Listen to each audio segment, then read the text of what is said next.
I will be ordering the cessation of sanctions against Syria in order to give them a chance at greatness.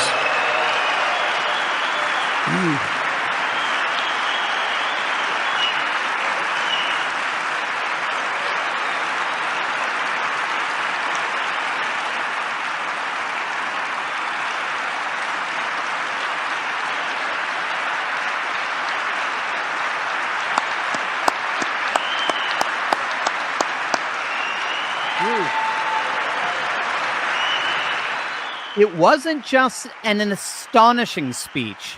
What President Trump just announced before the world literally changes everything. Trump's near 1 hour speech in Riyadh was a global game changer, and I want to show you exactly how. Now, what you just saw there was a very enthusiastic applause, including a standing ovation from the Crown Prince himself, Mohammed bin Salman, who is aligning himself with the new leadership in Syria, which many of you know, we've reported on it in this channel. They are basically the newest theocracy in the Middle East, a Sunni constitutional theocracy. Constitutional theocracies, again, as we've reported on, are the fastest growing form of government in the world today. And the new Syrian government is working very closely with Riyadh to establish legitimacy and thus contribute to this stability in the region. Well, President Trump will be meeting with the new Syrian president, Ahmad al-Shara, in the hopes of helping to rebuild a safe and prosperous Middle East.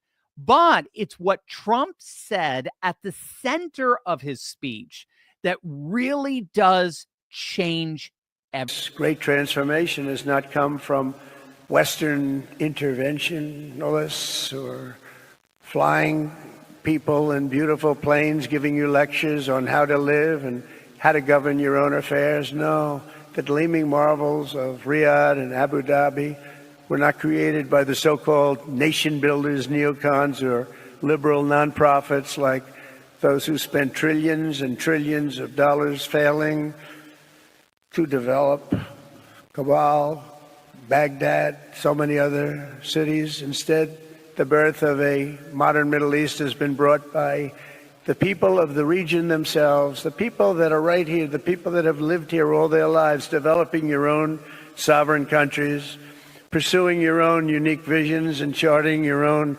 destinies in your own way. It's really incredible what you've done. In the end, the so-called nation builders wrecked far more nations than they built, and the interventionists were intervening in complex societies that they did not even understand themselves. They told you how to do it, but they had no idea how to do it themselves. Peace, prosperity, and progress ultimately came not from a radical rejection of your heritage, but rather from embracing your national traditions and embracing that same heritage that you love so dearly.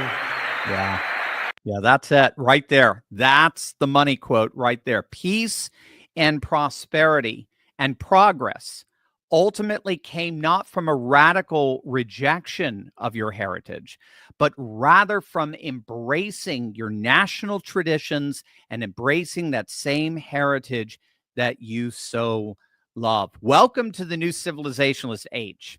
Or better, given the conference, welcome to the new economic civilizationalism that's redefining world order. We're going way beyond economic nationalism at this point. It does look increasingly like Trump and the MAGA movement are awakening a new economic civilizationalism. So this is absolutely incredible. It's not simply that Trump has completely dismissed and repudiated the neocon interventionism of old, who sought to impose a one-size-fits-all political and economic system on all cultures and populations. He is certainly doing that, but he's going way beyond it. It's that Trump is a firm believer that political and economic flourishing can only come from a revived and renewed cultural tradition and heritage. You know, Peter Doocy of Fox News, he was actually talking about this earlier today. I thought it was very interesting. He noted this, and he's there with Trump right now. He noted this is not a political conference. What's going on in Riyadh is not a political conference. Doocy said he traveled with Biden all over the world. Well, to the extent, on the rare occasion that Biden got out of the White House basement, but wherever he traveled with Biden, Ducey noted that they were always going to political conferences. All the conferences were always political visits, signing some treaty or teaming up for some green initiative or pushing the latest woke fad onto the countries, whatever it was. What Ducey noted here is that this conference in Riyadh is anything but, sort of, modernist political. This is not about politics. Ultimately, he said it's about money. It's about replacing the old liberal post-war Bretton Woods system with a new, vibrant, rising civilizationalist world where great power blocks are surging like never before. And both of those dynamics are key, the economic and the civilizationalist, because as Trump pointed out, they knock sparks off of each other. Culture and economy need each other and they imply one another.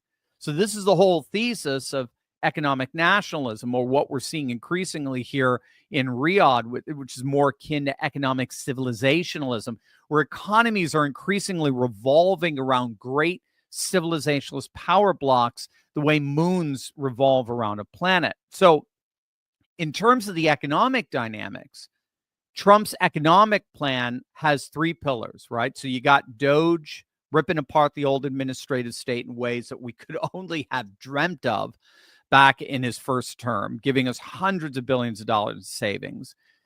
He's got tariffs, which function to raise revenue for their treasury, while at the same time protecting American manufacturing, jobs, and industry. And then you have the way Trump is pivoting off of these tariffs to force massive trade negotiations and investment opportunities for the world's richest nations to pour literally trillions upon trillions of dollars into the U.S. economy. So the three pillars are all designed to work in tandem to produce precisely this, precisely what we're seeing in Riyadh, whether it's in the form of Doge savings in the hundreds of billions, whether it's in the form of tariffs and the reigniting of the American manufacturing base, or whether it's in the form of massive international investments where tariffs provide the forcing mechanism for renegotiation of trade agreements. All three pillars combine into a centripetal dynamic to solidify America's place as the undisputed center of literally a cosmic economy. And I do mean literally cosmic, especially with the United States dominance and astropolitics and satellite technology and the like, at the same time that all this money pours into the United States, and in fairness, reciprocally in other parts of the world as well, as business interests open up both ways. As you just heard, then Trump sees this economic security as absolutely integral to national and cultural security. Debtor nations are just that. They are ultimately at the mercy of their creditors, which means that the sovereignty of the people is ultimately the price that has to be paid. Also, again, as you heard Trump say earlier, Trump is clearly a believer in multipolarity. He does not believe in a one-size-fits-all political and economic system that can somehow supposedly be superimposed on all populations and cultures. He expressly stated that was the cardinal sin of the neocons and the interventionists, and they sought to impose foreign political and economic systems onto cultures that they simply did not understand. The neocons did not understand. And again, this isn't hard. If the old maxim is at least generally true, if politics is always downstream from culture, then inevitably you're going to have a politics that is as diverse as the cultures from which they spring. Saudi Arabia has its own culture, and thus it has its own politics. China has its own culture, and thus has its own politics. Russia has its own culture, and thus has its own politics. The notion that we could abstract some kind of political and economic system and superimpose that one-size-fits-all system onto all nations, regardless of their cultural heterogeneity, isn't just ridiculous and incoherent. As Trump made it clear tonight in Riyadh, it's officially dead. No one believes that anymore except for Bill Kristol. That neocon vision that literally took over the Republican Party during the Bush years, that doesn't have a shred of conservatism in it, is officially over. Trump gave his single most civilizationalist, multipolar speech ever and made it absolutely clear to the entire world that the United States is now committed to being the richest, most powerful, and culturally vibrant nation on the planet, a shining civilization on a mountain in an increasingly civilizationalist world. And did you see this? President Trump just signed an executive order outlining his plans to create America's first national sovereign wealth fund, and it'll need to be filled up with assets fast. I mean, Trump wants to go live in the next 90 days with this. The Wall Street types are already trying to pack it with real estate and infrastructure and pieces of trendy companies like TikTok. But let's not forget about gold. Sovereign wealth funds love to buy gold in bulk. Australia's been loading up. Saudi Arabia is buying the world's largest gold mine to supply itself. And even tiny Singapore recently added more than 100 metric tons of gold to its vault. Now, can you imagine what would happen to the per ounce price of gold, which has already been surging sky high since Trump took office, if America's new sovereign wealth fund followed international best practices and made gold a part of its diversified portfolio? I mean, it would potentially make our country a brand new mega buyer in an already tight market. And when there's limited supply and huge demand, the impact on prices, well, let's just say you're going to want to be ready. Now, there's a simple way to get ready, too. It's all laid out for you in the free gold report from my partners at turleytalkslikesgold.com. You want to request your copy right away. You don't have a lot of time in this. President Trump has put the world on notice. A new sovereign wealth fund for America may be coming perhaps in as little as the next 90 days. Take advantage of the time you have to prepare. Get your free gold report now at turleytalkslikesgold.com. You will not be disappointed. The European Union, the largely unelected bureaucracy in Brussels, is meddling in Romania's elections. And it's all because a conservative populist candidate was poised to win. Sound familiar? Well, it should, because this is straight out of the same playbook we saw with President Trump in the United States. And this is what globalists are going to try to do in every election around the globe that populist conservatives are projected to win. We're seeing it in France with Marine Le Pen, Germany with the AfD, and most recently with Romania. Now, as many of you know, Romania held a presidential election back in November of 2024, and Calin Georgescu, a pro-Trump populist Orthodox traditionalist, shocked the establishment by winning the first round with 23% of the vote. I mean, he literally came out of nowhere. The establishment media in Romania never gave him the time of day. And so not only did he shock the clueless establishment by winning the first round of presidential elections, but all the polls were showing that he would easily win the second round and thus become president of Romania. And so the establishment panicked. And the Romanian Constitutional Court, under pressure from EU elites in Brussels, stepped in and canceled the entire election, claiming that the democratic integrity of the election was polluted, I kid you not, by Russian interference. They're not even creative at this point. They would later arrest Georgescu and ban him for running for president. But it so happens life is filled with irony. Another populist, Georgios Simeon, stepped up to carry the torch. Simeon's with the Alliance for the Union of Romanians. They've been called the MAGA of Romania.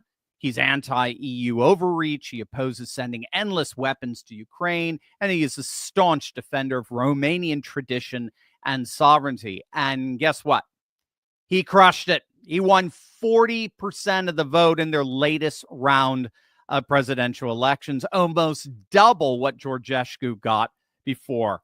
Now, Simeon's headed off to run off against, frankly, a pathetic pro-EU sellout, and the establishment is sweating bullets. But, as you know, this is all par for the course in the rise of a new civilizationalist populism.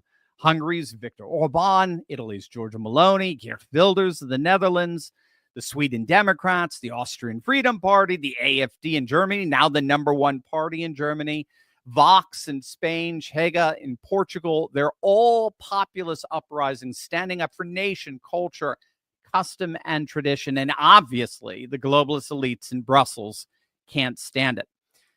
But it's too late. There's nothing they can do ultimately to stop it. Joining us today is our good friend Jack Posobiec of Human Events Daily, Salem Media, and Real America's Voice. And Jack actually just came back from Romania, where he interviewed who I'm sure we're going to be calling the president of Romania, Georgios Simeon. Jack, welcome back. Great to see you again, my friend. Well, Dr. Turley, it's great to be back, and I've really only been in here in the U.S. for a couple of days. I was at the Papal Conclave, which ended early, as everyone saw, much to the surprise of many. And while I was there, I said, it's only about a 2-hour flight over to Bucharest from Rome, and had already I had actually traveled to Bucharest a year prior to meet, believe it or not, with the AUR party and George Simeon. They had held this huge they were calling it the Make Europe a Great Again conference. And so we had met with him, and I spoke and gave a talk about many of the same things that you're talking about here, and sort of talking about what our plans were to hopefully win in 2024 in the United States, which we did do. And then as this was all going on, here we are a year later, and George had no idea a year ago that he would be the one in the driver's seat for the presidency of his own country. By the way, 38 years old. He's 38 years old. And I can confirm one of the things that's gone quite viral from our meeting was he was posting TikToks from our meeting. And one thing that so they go viral in Romania. They're up on the news media as I'm watching, sort of their equivalent of CNN International and things like that. And there I am on TikTok with the presidential candidate. And I said something in our interview as well. I said, George, I don't know if people realize this. You're making these TikToks yourself on your own phone and throwing the music and the captions, and you're reading the comments, and he's interacting with people. He said, yeah. I'm not some guy who needs staff to do that. It really, and I can sit here and I'm telling you. So those comments and the commentary of using social media, something I think that can break beyond the traditional, left-right partisanship, but also something that ties into everything that we're talking about, because he said, look, this is how we disintermediate the globalist controlled media, by going directly to the voters. And the voters, by the way, absolutely love it. So this is something that, of course, we saw President Trump pioneer all the way back in 2016. It's something that myself on Twitter, now X, yourself on YouTube and other platforms, and now with the rise of Rumble, we're just seeing it more and more, that the politicians who know where the people are, who understand where the pulse is, they don't need polls. They don't need to go out and meet with people to figure out. They can talk to them every single day on social media, and they can exactly. And by the way, you can A/B test things. You can say, oh, this is something that's going over well. People like this, or oh, people don't like that idea. Don't do any more of that. That was a bad. I mean, you see President Trump do this all the time, by the way. Say, how does he know the pulse of the people? Because he's constantly asking them questions and listening. And I saw the exact same behavior and the exact same really talent exemplified by George Simeon. And it's something that I think that probably so many people were missing out on, but just me observing this, and of course being a voracious user of social media myself, there are worse things to be addicted to. All right, that's all I'll say in my own defense. Of all the addictions out there, it's probably one of the best ones. But no, it's clearly something where it stands to be said. Where I believe, and I'll have to double check this, but he may be the first millennial or elder millennial, Gen Y, I'm not sure which one we're going with, leader in all of Europe. Wow. That'd be so amazing. You said 38, right? 38. 38 years old. Amazing. You and I were in Harrisburg talking about the rise of the new media. And, I came across actually an article. I'll have to send it to you sometime because you're really making me think about it. And the article was fascinating. It's basic. It starts with a question. How did the MMA replace boxing as the people's sport?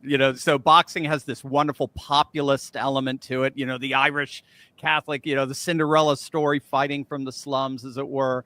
Cinderella Man and so forth, but now that's gone. I mean, Don King basically killed boxing. Now it's MMA, UFC. But one of the arguments that this person gives, his thesis, is that it was social media. MMA stars all had their own social media accounts. They spoke directly with their fans. The fans got to interact with them. Whereas, the fighter was they were back in the 1990s with pay-per-view. And of course, UFC still got their pay-per-view, but it's a whole different vibe than professional boxing today. And so it just seems to be the same thing. It's funny you mention that because I happen to know that they were trying to, I don't know if they still do this, and I don't really watch it, but I have some insight into this world. In the professional wrestling world, they have all these new belts now, and so it used to be there's the heavyweight champion and the intercontinental champion. That was it. Well, they had a belt, and the name escapes me, and it's going to kill me off the top of my head, and my producer's going to kill me for not knowing it because he's huge into that world. But it was sort of it was a social media belt almost, where you could be, if you held this belt, you could be challenged 24/7 for the belt by anyone. So isn't it great? So you could come up to someone in a parking lot or in an apartment, and if you see you could be going up against a big guy, 6'8", 300 pounds, whatever, Glenn Jacobs type guy. But I love it from the perspective of it's that, as you say, it's that interactivity between the audience and the performer, the audience and the athlete who's in the ring, and now the audience, aka the constituent, and the leader, which is something, by the way, if you go all the way back to the American founding fathers, that's what this is about. I've talked so many times about how Thomas Paine and the writing of Common Sense and Benjamin Franklin running the printing press, what were they doing? They were going viral. They controlled the means of distribution. They controlled the means of communication. That's how these ideas were able to be distributed. And you would have the plates of Thomas Paine's Common Sense. You'd go from press to press, and you'd be running them off wherever you could, and then you go throughout taverns and say,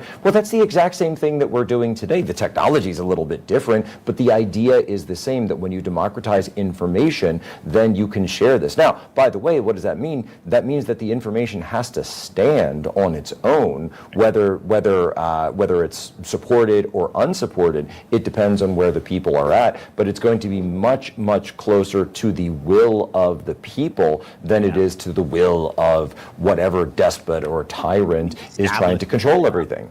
The establishment. Yeah, brilliant. Yeah, that's brilliantly put. And again, you want to compare the two. Look at UFC right now on fire. Look at boxing. I don't even know if they have championships. I know they do, but nobody's watching them anymore. That's for sure. I think it's the same thing. The establishment's the old Don King boxing structure, and we're the UFC. Are you more than I? I said, I valiantly hide behind children. So I have to throw out since you mentioned it, one of the people who was both integral in the world of boxing, but also to the rise of UFC, because when UFC first started, they didn't have the weight classes, and it was sort of this blood sport kind of thing, and Senator McCain was very against it, and to be fair, it probably went a little bit too far in some of those early days, where you've got like a 400-pound guy up against a 125-pound guy. It's okay. There might be some point to that, but they couldn't get insurance from any of the fight promoters, and who was one of the first people that came out to underwrite the insurance and have it be held at his establishments was Donald J. Trump. Absolutely. You're right. And that's why you see so many of the fighters and Dana White have always stood by him, because he stood by them. Yeah, he's had a front row seat in both. That's right, the Don King years and now the new populist Dana White years. Absolutely. So give us a sense. Gang, we have links down below. You definitely want to check out this interview that Jack did with the new president, soon to be president of Romania, Georgia Simeon. Can you give us what was your experience with him, and what did you guys chat about? And I mean, what's going on in Romanian politics from your vantage point?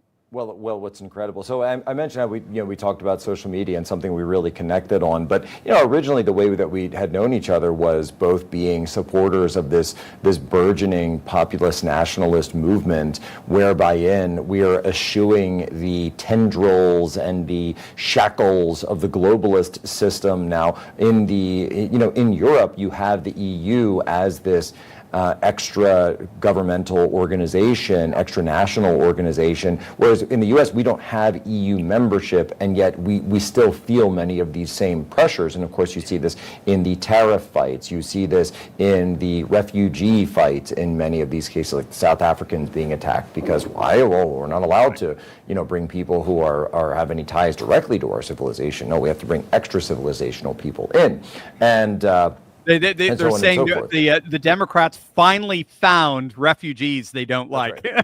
That's right. People who are actually facing horrific. We just interviewed someone on Human Events Daily from South Africa who was telling us he's a scholar there, Dr. Ernst Roots, and he was talking about just personal stories from his family of people he knew who had been murdered in horrific ways out on these farms, and yet the mainstream media wouldn't want to talk about it at all. It's talking about shooting the boar and all. It's crazy, yeah. Right, and so it's absolutely horrific, and he's a government official. Right, this isn't some rapper with a song. Right? He's a government official, and so what we also discussed were these ideas that the EU had been pushing, not only for changes for folks who understand this, Romania as a civilizational force, they are a Christian state. They are an Orthodox Christian country. They have fought off Muslim encroachment and invasion for hundreds of years, by the way.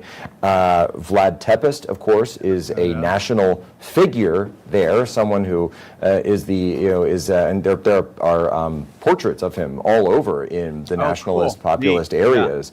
So folks who don't understand this, here in the West, we think of Vlad the Impaler. I mean, that guy, he's Dracula, and he's associated with Bram Stoker and all this. But if you actually learn the true story, he was in fact a Christian fighting the Ottoman Empire from taking over Eastern Europe on the eastern flank of the bulwarks of Christendom, and someone who has been they would say over there, he did what he had to do to defend his country and to defend Christendom. And there are many people still in Romania today that believe that. Romania, of course, which suffered under a horrific, one of the most brutal communist regimes of the 20th century that's ever existed. And Ceausescu, someone who he and his wife were both executed after the Romanian Revolution, I believe 1989, off the top of my head. And something where a people that have absolutely just faced horrific, nightmarish horrors and risen up against them, and in not even that long ago, within all of our lifetimes, these things have existed, and there's so much to go through in that regime, and even some of the brutal prison experiments and other experiments that were held there that can pull out the true psychology of what I wrote in my book. It is unhuman. It is absolutely unhuman, and so capitalizing on all that, they've really got to this idea where this is absolutely a backlash to the overturning of the first election, in so much as, and here's what I'll tell you, this is breaking news as I have even just got back, I didn't even know he was going to do this. So they're so sure of themselves in Romania that last I saw, George Simeon has actually left Romania. And he has gone up. So there's an interesting dynamic that's going on now where Romania and Poland both have presidential elections on the same day. Yes, I saw them campaigning together. Yes. And so he's flown to Poland to campaign for the candidate in Poland who's the Law and Justice Party. There's the Law and Justice Party, the other populist nationalist party, which is currently in power, yet the current president, Duda, is term limited out. Yeah. So the new Nawrocki is Nawrocki, excuse me, who is a historian and anti-communist, by the way, who is anti-communist and anti-fascist, which, as Poland goes, is pretty typical for the course there. They're campaigning together, and they are presenting this as a united front with Orban, by the way, in Hungary, to stand against globalism, and saying, come fight with us, and we will fight for our countries to maintain our unique Christian identities, our unique cultural identities. And it's very interesting, by the way, because as someone who has Polish descent, there are lots of territorial and historical issues for hundreds of years between Hungary, Poland, Romania, Slovakia, all of the neighbors. And yet, for once, you're actually seeing all of these guys on the same side against Brussels, because they have a common foe, which is something where even last year, even just as not to spill too much of the tea, as they say, but even last year there were tensions between some of these various movements that I was, going to different events and talking to people, and they'd say, oh, don't talk to those guys, you shouldn't talk to these guys, and that's all gone. That's all gone out the window because Brussels has gone way too far. And what people need to understand about Poland and Romania that's so absolutely crucial, and Hungary, what do they all share in common? An eastern border with Ukraine. These are the key military, economic, and migrant lines and refugee lines between NATO Europe and Ukraine itself. This is why the globalists are so focused on these countries, to make sure that they get someone in who is pliable, who is on board with what we call Project Ukraine, because they want to keep this going as much as possible. And yet you hear President Trump there in Riyadh saying this era is over. The era of nation building, the era of us going everywhere and telling people what to do is over. There was a fantastic line that he gave, which is directed the heart of, yes, it's a backhanded shot at George W. Bush, but it's at Bush, where he was talking about there's this view that the role of the American president is to look into the eyes of foreign powers and then to judge them on their sins. And which, of course, is a reference to what George W. Bush had said about Vladimir Putin about 20 years ago. But what was so interesting is Trump then responded, he said, no, it is God's job to sit in judgment. It is my job to defend America. And this is a complete repudiation of the neoconservative ideology right there, is to say my job is to defend America. My job is not to go and judge these countries, whether it be Syria, whether it be whatever country it is, and we can all go down the list of inequalities and injustices in those countries. And by the way, I'm sure they could turn right around and say the same thing about the United States. And yet that's not the job of the U.S. president. I remember there was something where years ago where I remember President Trump being pushed on some issue revolving, I want to say it was probably the Kurds in northern Syria, and this idea of, well, what's to be done about the Kurds and what will be done, what's the plan? And President Trump responded, he said, I'm not the king of Syria. I'm not the king of Syria. I'm not. I'm the president of the United States of America. These 350 million people, this is my charge. This is my duty. This is my responsibility. I don't have a responsibility to those people. Do we have interest? Do we have economic? Sure, understood. But my duty and my responsibility and my obligation is key. My obligation stops at the borders and coastlines of the United States of America. What do you think? Do you think there's so obviously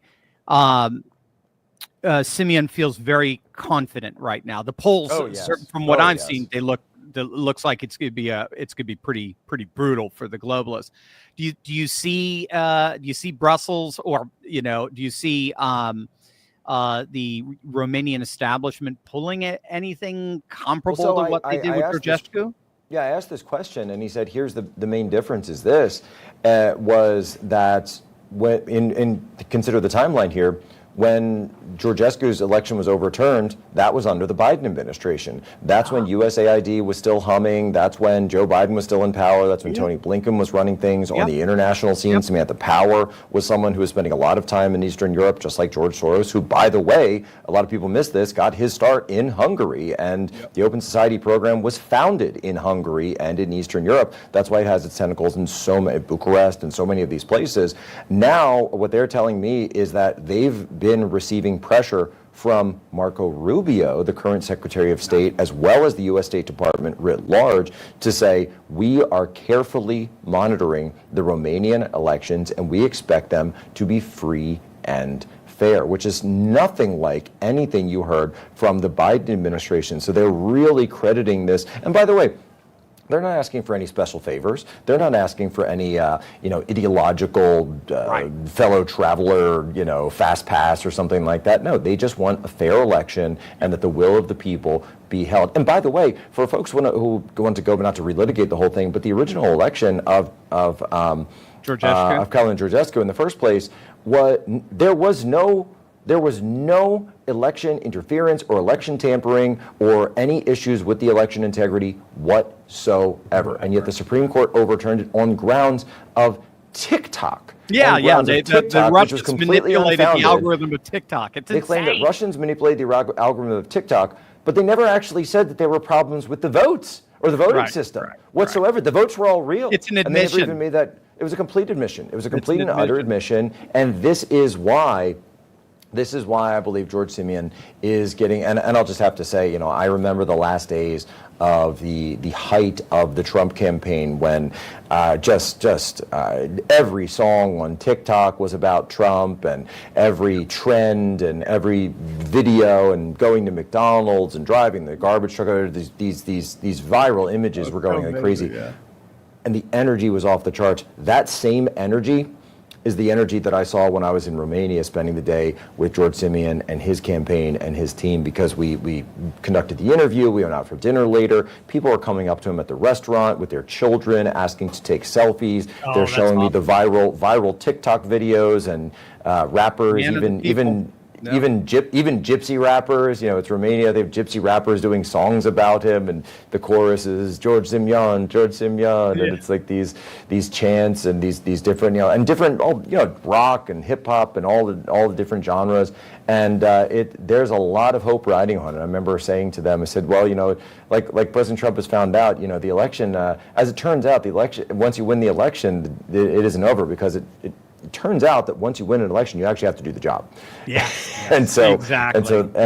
This is something where you mentioned, I remember we were mentioning Maloney a little bit before, and so Giorgia Maloney is someone that he is already allied with prior to this, so they are planning to potentially hold some meetings soon here in Rome. We know that he, of course, is in Poland. Now, Poland, by the way, so there's a little bit of a switch up. Even though their elections are on the same day, Poland does also have that 2-round system. So Poland will have a second. Right, so Poland will have a second round of their election on June 1st, so about 2 weeks' time after the 18th. So it very well could be that some of George Simeon's first acts as the president of Romania could be to go to Poland and campaign for Karol Nawrocki, and it's just amazing to see for someone. I've spent a lot of time in this part of the world. My family hails from this part of the world, and I've spent obviously a lot of my career here in the U.S. trying to build this populist nationalist movement. And I've said it's always ironic that in order to fight globalism effectively, we require an international alliance of anti-globalists. Yeah, exactly. Which is the internationalization of the nationalist right. Exactly. Right. It's quite ironic, palpable, absolutely palpable irony, and yet it's true, because I've gone all over the world and talked about these things. I've gone, and I don't mean this to brag, but I mean this to describe the situation. I've gone to Mexico City and I've talked about this. I've gone to Tokyo and I've said the exact same thing, because we're all facing the same threats from Brussels and their partners in the Chinese Communist Party in Zhongnanhai of Beijing. Yeah, populism is the new lingua franca. I did the same thing when I was in Cancun. I was our Uber driver. We started talking about politics, and we started, and I went directly to populist politics, and boy, did we knock sparks off each other. Because I've got a great Uber driver and anecdote. So I go to New York City for I believe the first arraignment of President Trump, the very first one, the Alvin Bragg and the Stormy Daniels. Nobody even remembers these things, but I'm there. I remember all the hoopla and people saying it was very dangerous. He shouldn't go. He shouldn't hold a demonstration. We held it anyway. And Gavin Wax and Vish Burra, Marjorie Taylor Greene came down, and I'm out there, and we're standing on a bench with a bullhorn doing the whole thing. And I leave, and I take the Uber out, and he's done his arraignment, and they block off all of Fifth Avenue. President Trump comes down from the tower. And then so I leave, and I go out in the Uber, and he said, "What's all this about?" And I said, "Oh, well, Trump was in, and he had the arraignment." And my Uber driver says to me, he says, "You know who they should be arresting? Victoria Nuland." I love what? Wow. The Uber driver. He was Armenian, and he starts going off about he knows Victoria the Nuland USAID and the he knows globalists Kiev and USAID, and this type of stuff is actually well known in the rest of the world. It's very well known. It's just, unfortunately, most Americans, we are the ones propagandized. Exactly. We make fun of North Korea, but guess what? We're the North Korea because of what our media does to us. Good point. We were absolutely clueless. I can't even count it, the amount of people who look at me now who were good, neocon Bush voters and so forth. As I was back in the day, it's the only thing I knew was either Bush or Kerry. Well, of course I'm going with Bush. Hey, you think that's bad? I joined the intelligence community.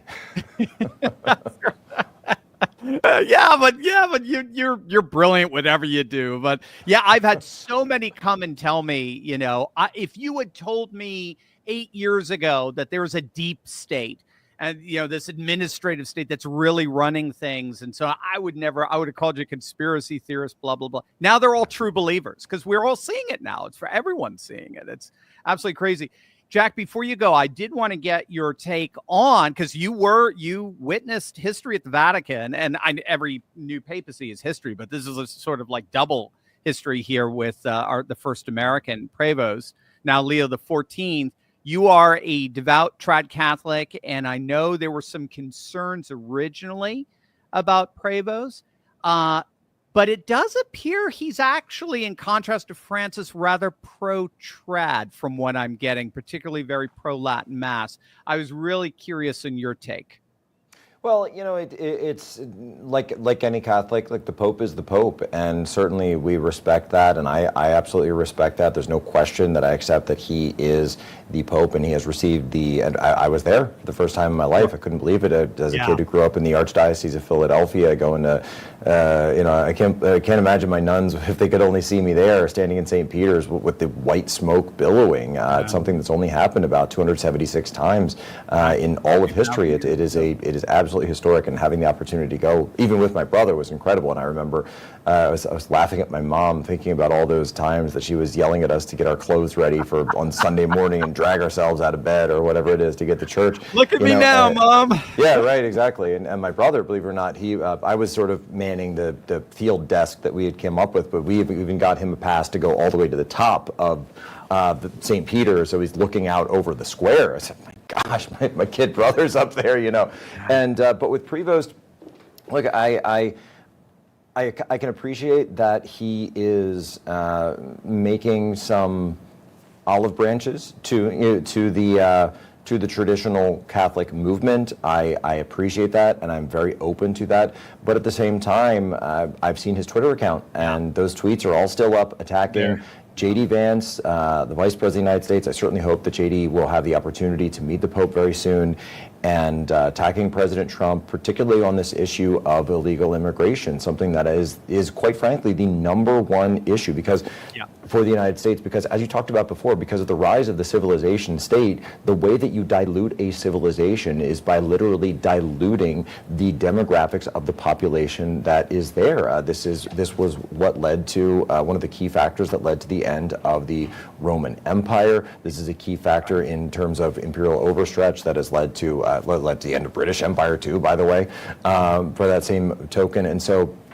when we see this issue, above all issues, politically speaking, this is one where I do have a lot of pause, and I think that we really do need to make sure that that President Trump, who, by the way, won the Catholic vote in 2024 while talking about these issues, particularly in my home state of Pennsylvania, as well as in Wisconsin and Michigan, where the Catholic swing from Joe Biden to Trump really was the margin of victory. I think it's something where I would say I'm more in line with the Pope's brother down in Florida, and I've been reading some of his posts and saying, gosh, and so I've actually come out and said, I've said, here's where I'm at. I would be more than happy to personally sponsor from Human Events Daily the travel, full accommodations of the Pope's brother to fly to Rome, to spend some time with his brother and have some good conversations on these issues. Be the primary advisor to the papacy. Perhaps the Holy See. A special envoy, if you will. A special envoy, absolutely. Yeah, he's already got it in with him, so absolutely. Jack, we've got some links down below. I love your X account, but is there anywhere else that you would like people to check out your work? Well, of course, Human Events Daily is available on Apple Podcasts and Spotify until they ban us. The book that I've written as a New York Times bestseller was a #1 Publishers Weekly, Unhumans, The Secret History of Communist Revolutions and How to Crush Them. This is a book that the quote-unquote respectable centrists do not want you to read, because we actually advocate using fire to fight fire and using power to, in fact, defeat the communists rather than just debate them. I love it. You mean not ideology, just libertarian ideology? Well, as it turns out, communism is not an ideology, it's a tactic. It's a tactic. I love it. Absolutely. Jack, you're awesome. You always got a home here anytime you want, and we'll have you back whenever you're available really soon. So everybody, make sure you click on the links below. Stay afresh of Jack's daily work. It's absolutely amazing. You're the best, man. At amazing times, especially in Poland, Romania, absolutely incredible time, and here at home, amazing stuff. God bless, Dr. Shirley. God bless you, man. Gang, we all know that our country witnessed a moment we'll never forget. We saw a man get shot, stand up, fist in the air, and in defiance scream, "Fight!" Well, sadly, too many of us have lost our fight, and that's exactly how the globalists want it. They want us weak, out of shape, full of estrogen and microplastics. This is why we're so excited to partner with Choq. Choq offers a whole lineup of products formulated to increase your energy, your focus, detoxify your body, and based on clinical studies, boost your testosterone. In fact, the ingredients in the Choq Male Vitality Stack have been clinically studied to boost free testosterone by 87% in just 21 days. Unlike with gimmicky vegetable pills or powder, you're going to feel the difference, and they have the clinical studies to back it up. And right now, you can get 25% off your Choq subscription for life. You heard that right. For life. Just go to choq.com, that's spelled CHOQ.com, and use the promo code Turley. That's 25% off any subscription for life, and you can cancel anytime. Choq is made in America, and their all-American customer service team is standing by to assist you. It's time to make men's vitality great again. Get Choq today. That's choq.com, CHOQ.com. Promo code Turley. You can text or call them at 50-CHOQ-3000. That's 50-CHOQ